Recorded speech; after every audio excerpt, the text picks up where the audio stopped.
Trái với suy nghĩ của nhiều người rằng Iraq chỉ có sa mạc, trên thực tế đất nước này có khí hậu và địa lý đa dạng đến kinh ngạc.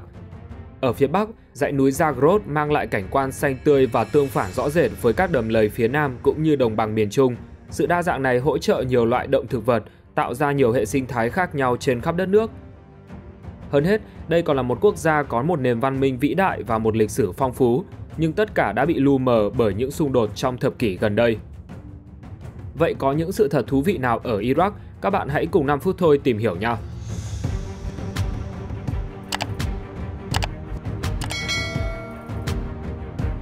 Cái nôi của nền văn minh nhân loại. Lưỡng Hà là một vùng đất lịch sử nằm trong hệ thống sông Tigris, Euphrates với phần lớn thuộc về lãnh thổ Iraq ngày nay. Khu vực này đã chứng kiến sự trỗi dậy của nhiều nền văn minh hùng mạnh, đặt nền móng cho nhiều khía cạnh của xã hội hiện đại. Nó được coi là một trong những trung tâm văn hóa đầu tiên trên thế giới, bắt đầu từ khoảng 10.000 năm trước công nguyên. Theo các nhà khoa học, khi xưa những trận lũ lụt thường xuyên ở thung lũng sông Tigris và Euphrates đã tạo nên các vùng đất màu mỡ, rất lý tưởng cho việc canh tác nông nghiệp. Nhờ vậy, Lưỡng Hà nhanh chóng phát triển thành một trung tâm sản xuất lương thực lớn, góp phần quan trọng vào sự ra đời của cuộc cách mạng nông nghiệp lần thứ nhất. Do đó, con người cũng bắt đầu tập trung và sinh sống tại đây, với sự xuất hiện đầu tiên là người Sumer. Các xã hội đô thị phát triển độc lập ở vùng thượng Lưỡng Hà từ nguồn của hai dòng sông Tigris, Euphrates xuống Baghdad, bao gồm miền Bắc Iraq và một phần Syria ngày nay. Nơi này có khí hậu khô hơn nhưng lượng mưa đủ ổn định để tưới tiêu cho cây trồng. Họ cũng tiếp cận được với núi rừng và có thể tiến hành săn thú hay đốn củi.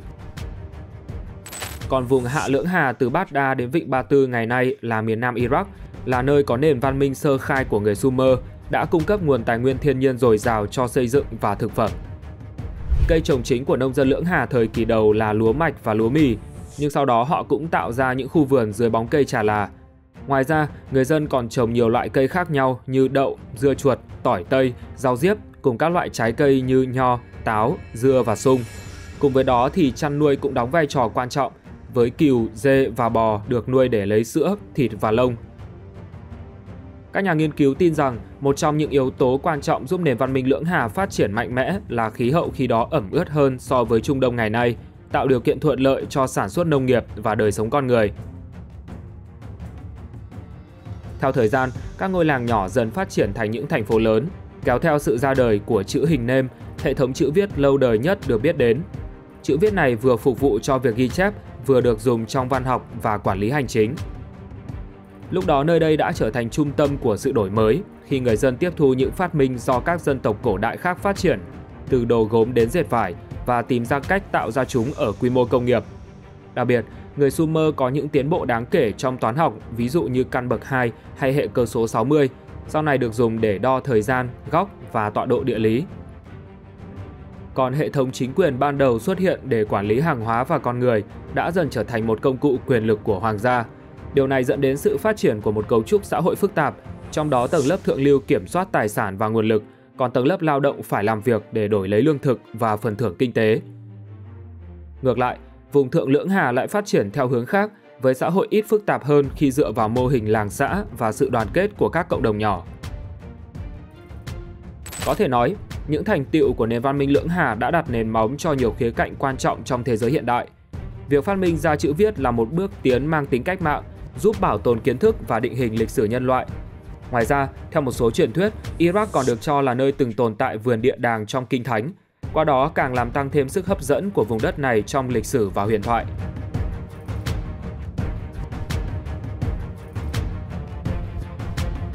Thành phố nghìn lẻ một đêm.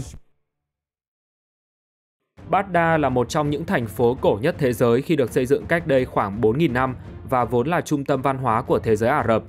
Vào thời kỳ Hoàng Kim, các nhà buôn từ Ba Tư, tức Iran ngày nay, Ấn Độ, châu Phi và châu Âu đều có mặt ở đây. Chính trong thời gian đó, những câu chuyện dân gian của nhiều quốc gia đã được tập hợp và biên soạn thành cuốn sách Nghìn lẻ một đêm nổi tiếng khắp thế giới. Bởi thế, Baghdad còn có tên gọi là thành phố Nghìn lẻ một đêm. Nơi đây nằm giữa hai con sông Tigris và Euphrates, là giao lộ của các con đường nối liền các nước vùng Địa Trung Hải với các quốc gia ở Trung Á và Nam Á. Trong thế kỷ thứ 8 và thứ 9, Baghdad là một trung tâm thương mại phát triển và trở thành đầu mối quan trọng của nhiều tuyến đường thương mại giữa Đông và Tây. Tại đây, nhiều lâu đài đồ sộ, những công trình kiến trúc, vườn hoa, công viên rực rỡ được xây dựng, tạo cho Baghdad bộ mặt khang trang, đẹp đẽ, xa hoa bậc nhất thế giới. Trung tâm ban đầu của nơi này là thành phố tròn Baghdad được xây dựng bởi Caliph al-Mansur vào năm 762 và sử dụng làm nơi ở chính thức của triều đình Abbasid. Theo các biên niên sử gia Ả Rập, có khoảng 100.000 công nhân và thợ thủ công cùng nhau xây dựng công trình này. Nhiều tài liệu ghi chép cho biết đây là một thành phố xa hoa, lộng lẫy, mọi vật đều lấp lánh ánh vàng, cùng với các đồ dùng xa xỉ trang trí bằng muôn vàn loại đá quý. Tướng lĩnh và nô lệ theo hầu vua đều được mặc trang phục rực rỡ và thắt lưng lấp lánh. Cung điện thì cực kỳ nguy nga với 38.000 tấm thảm thêu, trong đó 12.500 tấm được thêu sợi vàng và sợi bạc. Nơi đây đã phát triển thịnh vượng trong suốt các thập kỷ sau đó, nhưng đến năm 1288, đế quốc Mông Cổ tràn vào khu vực Lưỡng Hà, phá hủy và cướp bóc rồi biến vùng đất tươi đẹp đó trở thành đồng cỏ hoang. Từ đó, Baghdad chịu sự thống trị triền miên của các thế lực nước ngoài cho đến đầu thế kỷ 20. Cụ thể là vào năm 1932, khi Iraq từ một thuộc địa của Anh đã trở thành một quốc gia độc lập.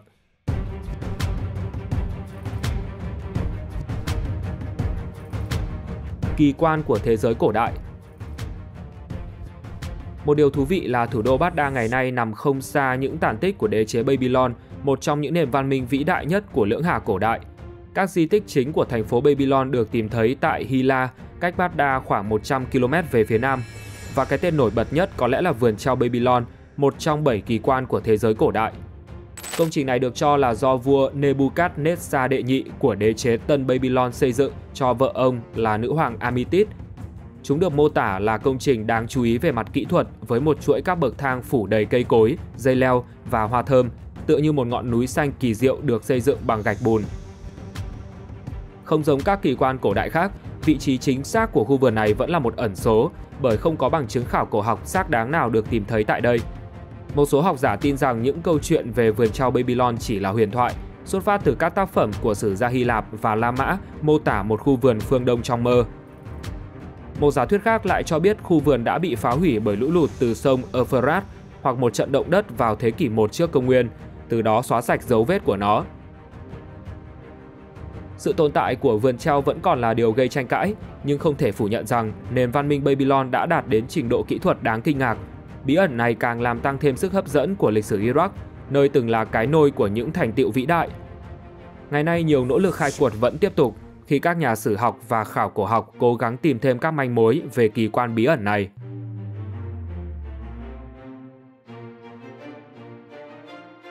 Nơi ra đời của cây trà là. Trà là loại quả hình bầu dục, màu vàng đỏ và có vị ngọt. Nó được coi là thực phẩm chính trên khắp các quốc gia Trung Đông, với bằng chứng về việc trồng trọt có niên đại từ hàng nghìn năm trước công nguyên. Khi hoạt động thương mại ở khu vực này phát triển mạnh mẽ với phần còn lại của thế giới, trà đã được du nhập vào Tây Nam Á, Bắc Phi và Tây Ban Nha. Sau đó, trong thời kỳ Tây Ban Nha chinh phục châu Mỹ, nó được đưa đến Mexico, California và sau đó là Nam Mỹ. Đây là loài cây sinh trưởng trong điều kiện khí hậu khô cằn hoặc bán khô cằn, cụ thể là những nơi có mùa hè dài, nóng và ít hoặc không có mưa. Mặc dù chưa được xác nhận nhưng người ta tin rằng loại cây này có nguồn gốc là Iraq. Hiện nay, quốc gia này sản xuất được khoảng 675.440 tấn trà là mỗi năm, chiếm 7,3% lượng xuất khẩu trà là toàn cầu, đồng thời đứng thứ tư trên thế giới về sản xuất và trồng loài cây này. Trong khi vị trí đầu tiên thuộc về Ai Cập với 1.084.529 tấn, tiếp theo là Iran với 947.809 tấn, và xếp thứ ba là Ả Rập Saudi với 836.983 tấn. Thực ra, vào trước những năm 1980, Iraq từng là quốc gia sản xuất hơn 1 triệu tấn mỗi năm với khoảng 30 triệu cây trà là. Tuy nhiên, đó là trước khi xảy ra chiến tranh với Iran, còn dưới thời chế độ Saddam Hussein thì sản lượng hàng năm chỉ đạt 420.000 tấn. Sau khi chiến tranh kết thúc, chính phủ đã tái đầu tư vào ngành công nghiệp này và dần tăng sản lượng cho đến ngày nay.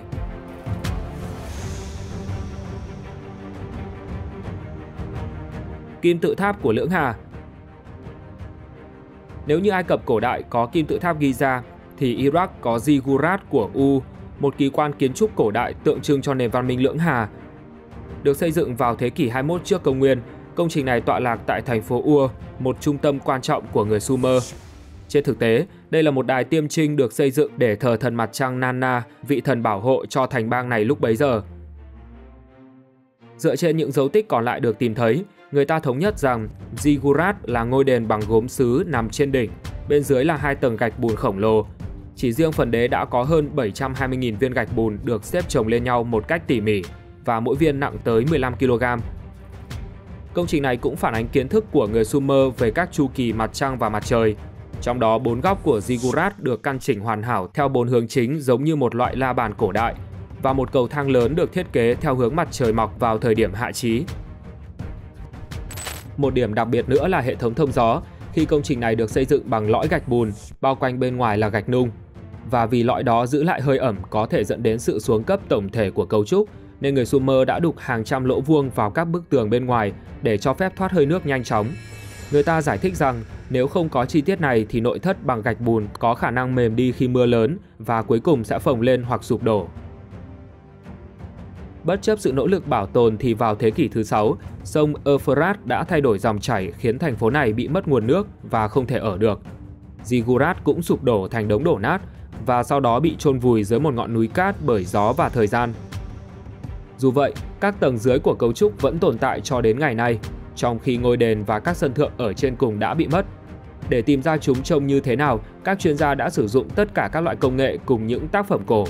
Và dưới thời Saddam Hussein, một phần mặt tiền cùng cầu thang của Ziggurat đã được tái thiết lại.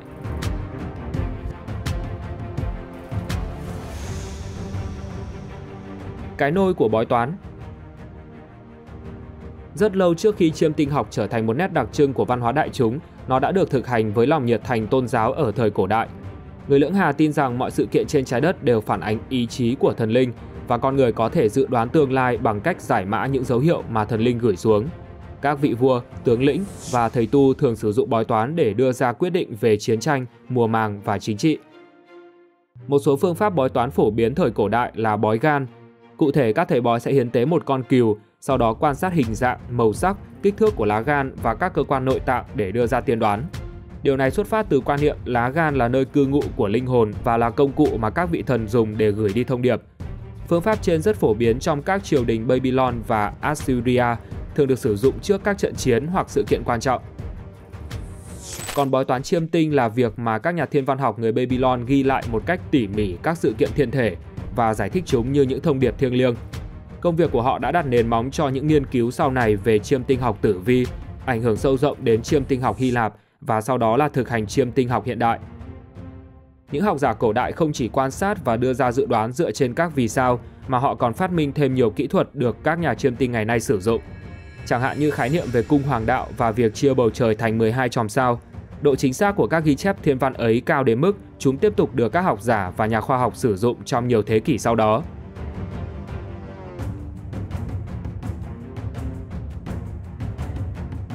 Quê hương của những loài rắn độc nhất thế giới. Với khí hậu sa mạc và địa hình đồi núi, các nhà khoa học đã công bố 6 loài rắn độc có nguồn gốc từ Iraq. Đầu tiên là rắn hổ mang sa mạc đen. Loài này có thể được tìm thấy ở các vùng đất bụi rậm, sa mạc và địa hình đá trên khắp Trung Đông. Với toàn thân màu đen, độc tố của nó được cho là tương tự như độc tố của rắn hổ mang chúa. Hay rắn lục sừng sa mạc dễ dàng nhận biết với cặp sừng ở phía trên mỗi mắt. Loài này có thể đào hang trên cát chỉ trong vài giây, chủ yếu là để tránh xa cái nóng của sa mạc. Nó cũng thường cào vẩy của mình lại với nhau, tạo ra âm thanh giống như tiếng rắn đuôi chuông. Loài này đôi khi có khả năng tiết ra đủ liều lượng để giết chết một người, nhưng chúng hiếm khi được con người bắt gặp. Tiếp đến là rắn lục mũi tù. Đây là một loài có nguy cơ tuyệt chủng và có nhiều tên gọi khác nhau như rắn lục núi, rắn lục mũi tù hay rắn quan tài. Không giống như một số loài rắn khác, màu sắc của chúng thay đổi từ nâu, đỏ, vàng hoặc hồng, khiến việc nhận dạng trở nên khó khăn. Mặc dù chậm chạp và lờ đờ, nhưng chúng được biết đến là loài tấn công hung dữ khi bị khiêu khích. Rắn lục vẩy cưa, loài rắn lục nhỏ nhất của Iraq, được biết đến với vết hình mũi tên trên đỉnh đầu. Nó thường không dài quá 60 cm và có màu sắc phụ thuộc vào môi trường, nhưng thường có màu nâu hoặc rám nắng. Rắn lục vẩy cưa được tìm thấy ở địa hình đá và cát trên khắp các sa mạc phía nam của Iraq. Ngoài ra còn được tìm thấy ở Ấn Độ, Sri Lanka, Iran, Israel và Ả Rập Saudi. Loài rắn này được coi là có nọc độc cao và tính khí hung dữ vì nó sẽ tấn công rất nhanh nếu cảm thấy bị đe dọa. Đây được cho là loài rắn gây ra nhiều trường hợp tử vong nhất trên thế giới. Bên cạnh đó, rắn lục đá và rắn lục sừng Field cũng có nguồn gốc từ Iraq. Đất nước này cũng sở hữu một trong những loài bò cạp nguy hiểm nhất trên thế giới, với tên gọi là kẻ đi săn tử thần. Nó có màu xanh lá hoặc màu nâu bắt mắt. Mặc dù vết đốt của loài này cực kỳ đau đớn, nhưng thông thường nó sẽ không giết chết một người trưởng thành khỏe mạnh. Tuy nhiên, trẻ nhỏ, người già, người có các bệnh về tim hoặc bị dị ứng sẽ có nguy cơ tử vong cao hơn nhiều.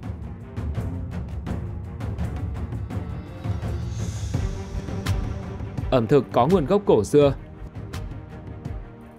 Ẩm thực Iraq nổi tiếng là mang hương vị của nhiều nền văn hóa khác nhau và phát triển mạnh mẽ trong khu vực qua nhiều thiên niên kỷ. Các truyền thống ẩm thực của Lưỡng Hà, Ba Tư, Ả Rập và Ottoman đều góp phần tạo nên món ăn mà chúng ta gọi là ẩm thực Iraq ngày nay. Một trong những món ăn mang tính biểu tượng nhất của họ là Masgouf, được xem là món ăn quốc gia và có nguồn gốc từ thời Babylon. Đây là món cá chép nướng đặc biệt, được chế biến bằng cách mổ cá rồi ướp với hỗn hợp gia vị gồm dầu ô liu, muối, me và nghệ, sau đó đem nướng trên bếp than truyền thống. Khi chín, cá có lớp da vàng giòn và phần thịt thơm mềm, thường được phục vụ cùng rau thơm, chanh tươi và cơm nóng, mang lại hương vị hấp dẫn khó quên. Một số món ăn phổ biến khác ở Iraq có thể kể đến như thịt xiên nướng kebab, đậu rang ngựa chiên falafel và thịt viên kofta. Đây là các công thức nấu ăn của người Lưỡng Hà, được viết từ các bảng chữ nêm cổ.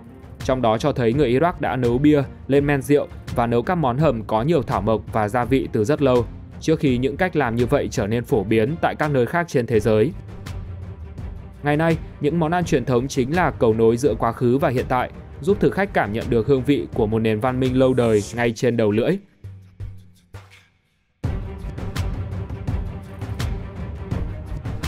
Những tập tục hôn nhân kỳ lạ. Ở nhiều vùng của Iraq, một số tập tục lâu đời vẫn còn tồn tại đến ngày nay, khiến nhiều cuộc hôn nhân trở thành gánh nặng hơn là hạnh phúc. Theo các nghiên cứu, có từ 47 đến 60% các cuộc hôn nhân ở Iraq là hôn nhân cận huyết, với đa phần cô dâu và chú rể là anh em họ của nhau. Điều này đặc biệt phổ biến ở các khu vực miền Nam, nơi ảnh hưởng của bộ lạc lấn át các thể chế chính phủ. Không chỉ làm gia tăng bạo lực gia đình, những tập tục hôn nhân kỳ lạ còn xâm phạm nghiêm trọng quyền của phụ nữ. Điển hình là tập tục Gasi Bigasa, Fatliza, Nakwa. Cụ thể, Gasa Bigasa là một loại hôn nhân giao dịch, trong đó một người đàn ông muốn cưới một người phụ nữ từ bộ lạc khác sẽ gả em gái mình cho anh trai của người vợ tương lai. Tập tục này phổ biến ở cả nông thôn và thành phố vì nó ít tốn kém hơn và không phải trả của hồi môn cho người phụ nữ. Tuy nhiên, nó đã bị lên án là một loại giao dịch đổi trác, trong đó người phụ nữ bị đối xử như một loại hàng hóa. Trong khi tập tục Faliza là hình thức bắt buộc một người phụ nữ phải kết hôn với một người đàn ông từ một bộ lạc đối địch để giải quyết xung đột vũ trang giữa hai bên. Vào năm 2015, các tổ chức quốc tế ghi nhận hơn 50 phụ nữ đã được bộ lạc của họ gả cho một bộ lạc khác ở tỉnh Basra phía Nam để giải quyết xung đột vũ trang. Điều đáng nói là những cô dâu này sẽ phải sống một cuộc đời chịu sự kỳ thị, khinh thường và ngược đãi của bộ lạc nhà chồng mà họ không có quyền ly hôn. Còn Nakwa có nghĩa là anh em họ nam trong gia đình có quyền kết hôn với chị em họ nữ của mình. Thậm chí họ có thể quyết định xem cô gái sẽ kết hôn với ai. Mặc dù vào tháng 1 năm 2019, giới quan chức đã coi tập tục này thuộc vào loại tội đe dọa, nhưng các hành vi như vậy thực tế vẫn xảy ra. Nakwa phổ biến hơn ở các vùng nông thôn với mục đích là bảo toàn của cải trong gia đình. Song song đó là tỷ lệ tảo hôn ở Iraq đã tăng đều đặn trong 20 năm qua, làm trầm trọng thêm tình trạng bạo lực tình dục và gia đình. Theo một nghiên cứu năm 2021, có 25,5% phụ nữ nước này kết hôn trước 18 tuổi và 5,2% trẻ em kết hôn trước 15 tuổi. Đây không đơn thuần là một tập quán hay niềm tin tôn giáo, mà còn là hệ quả của nghèo đói, bất bình đẳng giới và áp lực xã hội. Đáng buồn hơn nữa, một số phụ nữ và trẻ em gái vì quá bất bình nên phải tìm đến cái chết. Một nghiên cứu năm 2017 về 62 vụ tự thiêu ở Basra cho thấy vấn đề về gia đình là yếu tố dẫn đến 80% các vụ việc. Trước đây, dưới chế độ cai trị tàn bạo của Saddam Hussein, những tập tục này bị coi là phạm pháp. Trong đó, kết hôn trái phép theo tập tục Nakwa có thể bị phạt tù 3 năm đối với anh em họ và 10 năm đối với họ hàng xa hơn. Nhưng khi chế độ này sụp đổ, các cấu trúc quyền lực bộ lạc đã dần chiếm ưu thế. Hiện nay, luật này không còn được áp dụng vì không có người phụ nữ nào nộp đơn khiếu nại gia đình mình.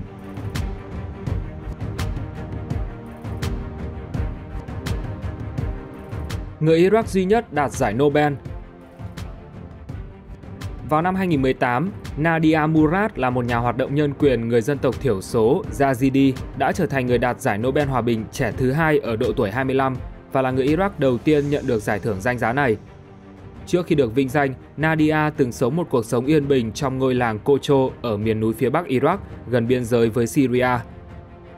Tuy nhiên, cơn ác mộng bắt đầu khi phiến quân nhà nước Hồi giáo tự xưng trỗi dậy và mở các cuộc tấn công quy mô lớn trên lãnh thổ hai nước vào năm 2014, khiến số phận của cô thay đổi mãi mãi. Vào một ngày tháng 8 năm 2014, những chiếc xe bán tải mang cờ đen của IS xông vào Kocho, tàn sát đàn ông, bắt trẻ em để huấn luyện thành phiến quân, biến hàng nghìn phụ nữ thành nô lệ tình dục và Nadia cũng nằm trong số đó. Chúng còn buôn bán phụ nữ và trẻ em làm nô lệ, ép người Yazidi cải sang đạo Hồi bởi nhóm này coi Yazidi là dị giáo. Sau khi bị bắt, Nadia bị đưa tới Mosul, thành trì của IS tại thời điểm đó. Suốt thời gian này, cô liên tục bị cưỡng bức tập thể, tra tấn và đánh đập. Giống như hàng nghìn người Yazidi khác, điều đầu tiên chúng làm là ép cô đổi sang đạo Hồi và kết hôn với một tay súng IS. Trước cú sốc do bạo lực, Nadia lên kế hoạch chạy trốn với sự giúp đỡ của một gia đình Hồi giáo ở Mosul. Nhờ giấy tờ giả, cô đã được tới vùng đất của người quốc ở Iraq và gia nhập các nhóm người Yazidi tại những khu trại tị nạn. Tại đây, Nadia biết được 6 người anh và mẹ của mình đã bị phiến quân giết hại. Nhưng may mắn là với sự giúp đỡ của một tổ chức hỗ trợ người Yazidi, cô đã đoàn tụ với chị gái mình tại Đức. Từ đó người phụ nữ này bắt đầu đấu tranh hết mình cho điều mà cô gọi là cuộc chiến của dân tộc. Cô cũng trở thành người phát ngôn nổi tiếng thế giới nhằm chống lại quấy rối cũng như bạo lực tình dục. Tiếng nói của Nadia giờ đây có sức ảnh hưởng toàn cầu, giúp đòi công lý cho dân tộc của cô và khiến quốc tế công nhận những hành vi của phiến quân IS là diệt chủng.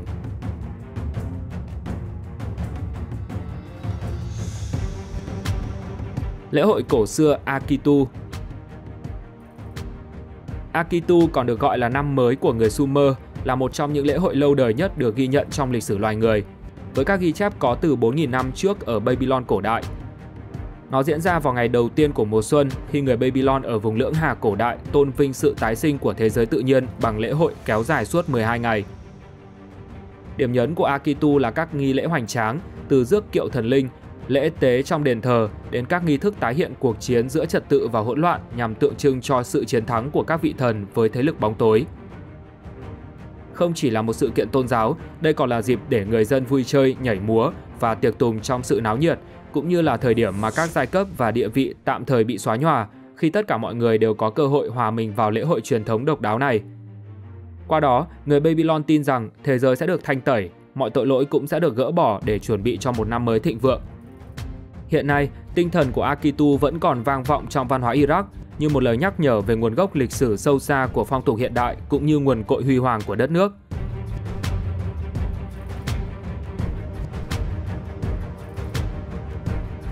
Lễ hội hành xác đẫm máu. Ashura là sự kiện lớn nhất năm của người Hồi giáo dòng Shia, được tổ chức vào ngày thứ 10 của tháng đầu tiên theo lịch Hồi giáo. Nó được tổ chức tại nhiều quốc gia trong khu vực Trung Đông và Nam Á như Liban, Thổ Nhĩ Kỳ, Iraq, Iran, Bahrain, Afghanistan và Pakistan. Ngày lễ là dịp tưởng niệm cái chết của Hussein bin Ali, vị lãnh đạo thứ 3 của dòng Hồi giáo Shia, cũng là cháu trai của nhà tiên tri vĩ đại Muhammad. Với người trong đạo, ông là một người nhân đức và chính nghĩa, đã đứng lên đấu tranh chống lại kẻ áp bức. Việc người đạo Hồi dòng Sunni lấy đầu ông sau trận chiến vào thế kỷ thứ 7 tại thành phố Karbala, một thành phố cách thủ đô Baghdad khoảng 100 km, đã thổi bùng ý chí tử vì đạo của người Shia. Do đó, Ashura là một ngày thương tâm đối với những người theo nhánh Hồi giáo này. Cụ thể thì trong ngày lễ, cả thành phố Karbala được phủ lên một màu đen của những tấm áo choàng mà người hành hương mặc trên khắp nẻo đường. Các nhóm người Shia hành hương tới Karbala còn dựng lều trại để nấu nướng và chia sẻ đồ ăn với người khác. Nhiều tấm áp phích in khẩu hiệu trích những dòng chữ của vị lãnh đạo này cũng được treo và dán lên các tòa nhà. Điểm đặc biệt là các tín đồ sẽ than khóc và hành xác bằng cách gây thương tích đối với thân thể. Thậm chí, họ còn dùng dao hoặc kiếm để đánh vào đầu cho máu thấm xuống áo nhằm thể hiện lòng tôn kính đối với vị thánh. Chưa dừng lại ở đó, những người đàn ông còn rạch đầu đứa trẻ là cháu hoặc con mình, và hình ảnh thương tâm ấy đã để lại ấn tượng hãi hùng với nhiều du khách. Tuy nhiên, đây lại là một tục tập mang tín hiệu tốt lành của những người theo đạo Hồi ở khắp nơi trên thế giới. Riêng tại thành phố Karbala ở Iraq, có hàng trăm nghìn người theo dòng Hồi giáo Shia từ khắp nơi trên thế giới đến đây để tổ chức ngày Ashura, bởi họ tin rằng xác của ông được chôn ở vùng đất này. Nhiều người còn bay từ Iran, Pakistan hoặc Bahrain tới thủ đô Baghdad trước khi lễ hội diễn ra vài ngày. Và trên đây là 12 sự thật thú vị về Iraq, một vùng đất của những di sản cổ xưa, nơi ẩn chứa vô số câu chuyện kỳ lạ khiến chúng ta không khỏi kinh ngạc. Xin chào và hẹn gặp lại các bạn trong những video tiếp theo.